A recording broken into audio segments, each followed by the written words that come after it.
Welcome students. আজকের বিষয় হলো voice change of interrogative sentence, প্রশ্নবোধক বাক্যের ভয়েস চেঞ্জ। প্রশ্নবোধক বাক্যের ভয়েস চেঞ্জ করতে হলে তার আগেই যে ইন্টারোগেটিভ সেন্টেন্স বা প্রশ্নবোধক বাক্য কাকে বলে সেটা জানতে হবে। যে বাক্যের দ্বারা কোনো প্রশ্ন করা হয় বা উত্তর পাওয়ার উদ্দেশ্যে কোনো কিছু জিজ্ঞাসা করা হয় তাকে ইন্টারোগেটিভ সেন্টেন্স বা প্রশ্নবোধক বাক্য বলে। এই ধরনের বাক্যের শেষে সবসময় জিজ্ঞাসা চিহ্ন থাকে।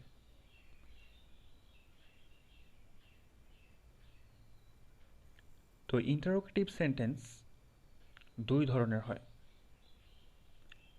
এক নম্বর ইয়েস নো টাইপ কোয়েশ্চেন্স, দু নম্বর WH type questions. Yes no type questions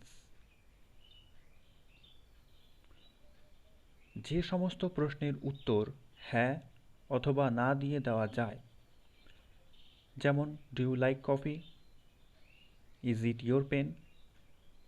এই ধরনের প্রশ্নগুলির উত্তর আমরা ইয়েস অথবা নো দিয়ে দিতে পারব। অর্থাৎ যে সমস্ত প্রশ্নের উত্তরগুলি আমরা হ্যাঁ অথবা না দিয়ে দিতে পারব সেই সমস্ত প্রশ্নগুলিকে ইয়েস নো টাইপ কোয়েশ্চেন্স বলে। এই বিষয়টি মনে রাখতে হবে যে এই ধরনের প্রশ্নগুলি অর্থাৎ ইয়েস নো টাইপ কোয়েশ্চেন্সগুলি অক্সিলারি ভার্ব দিয়ে শুরু হয়। অক্সিলারি ভার্ব কোনগুলো? অক্সিলারি ভার্বকে হেল্পিং ভার্বও বলা হয়। Am, is, are, was, were, can, could, shall, should এগুলো modal auxiliary. Do, did, does এগুলোও auxiliary verb. WH type questions যে সমস্ত প্রশ্নের উত্তর হ্যাঁ অথবা না দিয়ে দেওয়া যায় না, যেমন what is your favourite colour, how old are you. তোমার ফেভারিট কালার কি? এই প্রশ্নটির উত্তর আমরা হ্যাঁ অথবা না দিয়ে দিতে পারবো না। ইয়েস অর নো দিয়ে এই প্রশ্নের উত্তর দেওয়া সম্ভব নয়। এই প্রশ্নের উত্তর দিতে গেলে অনেক ইনফরমেশন দিতে হবে, তাই এই ধরনের প্রশ্নকে ইনফরমেশন কোয়েশ্চেনও বলা হয়।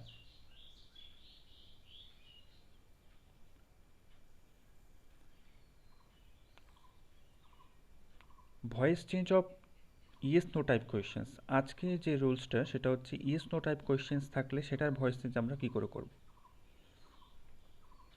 রুল 1, যদি কোনো প্রশ্ন ডু অথবা ডিড অথবা ডাজ দিয়ে শুরু হয় সেই ক্ষেত্রে আমাদেরকে এই রুলসে করতে হবে।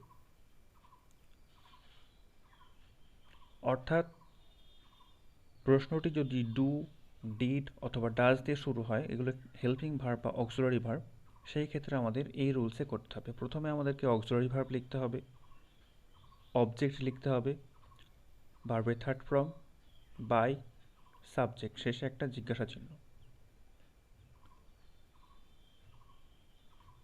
অক্সিলারি ভার্বটা আমাদের এখানে একটা গুরুত্বপূর্ণ বিষয়। অক্সিলারি ভার্ব আমরা কি লিখব? ডু অথবা ডাজ থাকলে, প্রশ্নের শুরুতেই ডু অথবা ডাজ থাকলে আমরা প্রেজেন্ট অক্সিলারি অ্যাম, ইজ অথবা আর লিখব। মনে রাখতে হবে যদি প্রশ্নটি ডু অথবা ডাজ দিয়ে শুরু হয় তার মানে সেটা প্রেজেন্ট টেন্সে থাকবে কোয়েশ্চেনটা, আর সেক্ষেত্রে আমরা প্রেজেন্ট অক্সিলারি অ্যাম অথবা ইজ অথবা আর ব্যবহার করব। অ্যামের ব্যবহার কি? অ্যাম সবসময় আয়ের সাথে বসে, প্রেজেন্ট অক্সিলারি হিসাবে অ্যাম সবসময় আয়ের সাথে বসে। ইজের ব্যবহার সিঙ্গুলার, যদি কোনো একটি ব্যক্তি বা বস্তু বোঝায় সেই ক্ষেত্রে আমরা ইজ ব্যবহার করি। আর প্লুরাল এর ক্ষেত্রে অর্থাৎ বহু বচনের ক্ষেত্রে অর্থাৎ একের বেশি ব্যক্তি বা বস্তু বোঝালে সেই ক্ষেত্রে আমরা আর ব্যবহার করি। ঠিক তেমনিভাবে যদি প্রশ্নটি ডিড দিয়ে শুরু হয়, ডিড হচ্ছে পাস্ট অক্সিলারি, যদি কোনো প্রশ্ন ডিড দিয়ে শুরু হয় তার মানে প্রশ্নটি পাস্ট টেন্সে রয়েছে, আর সেই ক্ষেত্রে আমরা পাস্ট অক্সিলারি ওয়াজ বা ওয়্যার ব্যবহার করব। ওয়াজ বা ওয়্যার। ওয়াজ ব্যবহার করব সিঙ্গুলারের ক্ষেত্রে, অর্থাৎ একবচন। যদি কোনো একটি ব্যক্তি বা বস্তু বোঝায় সেই ক্ষেত্রে ওয়াজ ব্যবহার করব। আর একের বেশি প্লুরাল, অর্থাৎ একের বেশি ব্যক্তি বস্তুকে যদি বোঝায় তাহলে আমরা ওয়্যার ব্যবহার করব। এক্সাম্পলে দেখা যাক।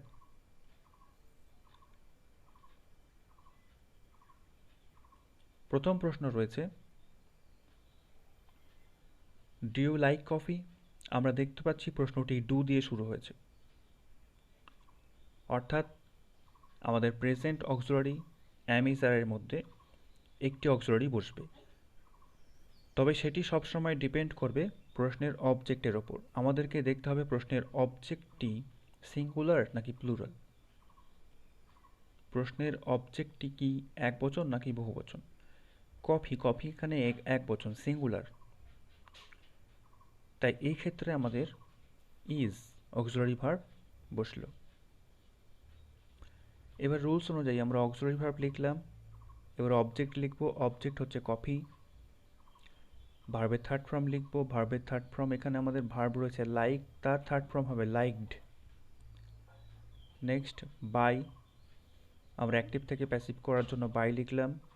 আর সাবজেক্ট, এখানে প্রশ্নে ইউ আছে, ইউ থাকলে ইউ বসে।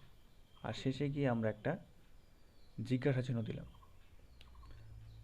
এইভাবে আমাদেরকে এই ভয়েসগুলো করতে হবে।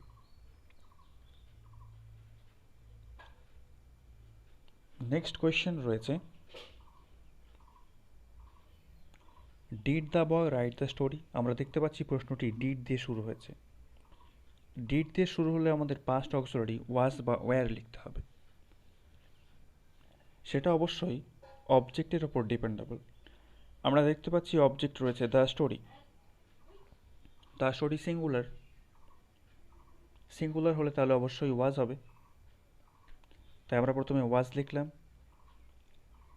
এবার রুলস অনুযায়ী অবজেক্ট লিখতে বলা হয়েছে, আমরা অবজেক্ট লিখলাম দ্য স্টোরি। ভার্বের থার্ড ফর্ম, রাইটের থার্ড ফর্ম রিটেন, তারপরে বাই, আর সাবজেক্ট রয়েছে এখানে দ্য বয়। দ্য বয় বসলো। শেষে গিয়ে অবশ্যই একটা জিজ্ঞাসা চিহ্ন।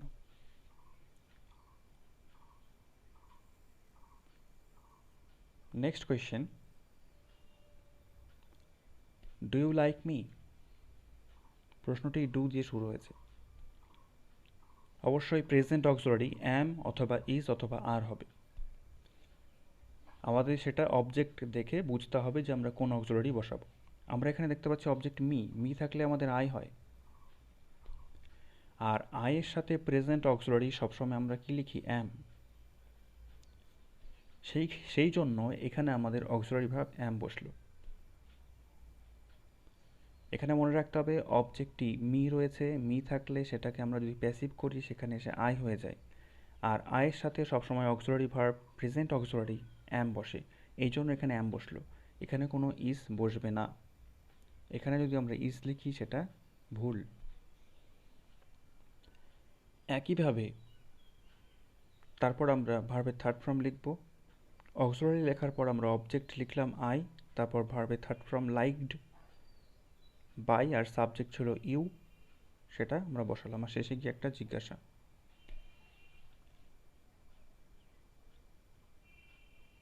নেক্সট কোয়েশ্চেন রয়েছে, does the boy draw the picture? এই প্রশ্নটি ডাজ দিয়ে শুরু হয়েছে।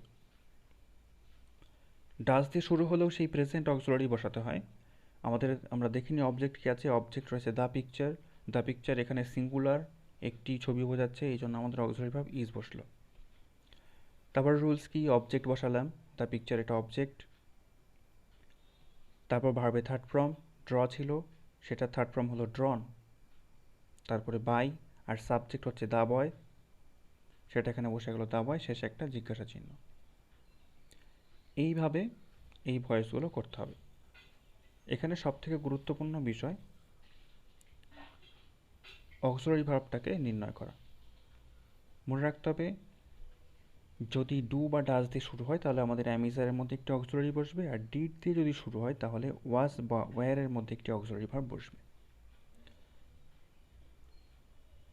তো রুল ওয়ানটি আমরা কখন করব এটা মনে রাখতে হবে। রুল ওয়ানটি যখন দেখব কোনো প্রশ্ন ডু, ডিড অথবা ডাজ দিয়ে শুরু হয়েছে, তখন সেই ক্ষেত্রে আমরা এই রুলস করব।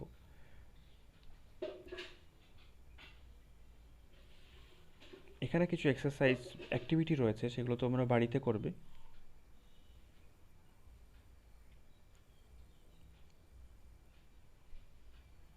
এই অ্যাক্টিভিটিগুলো বাড়ির কাজ। পরবর্তী ভিডিওগুলিতে আমি ইন্টারোগেটিভ সেন্টেন্সের বাকি নিয়মগুলো পরপর দিয়ে দেব। Thank you.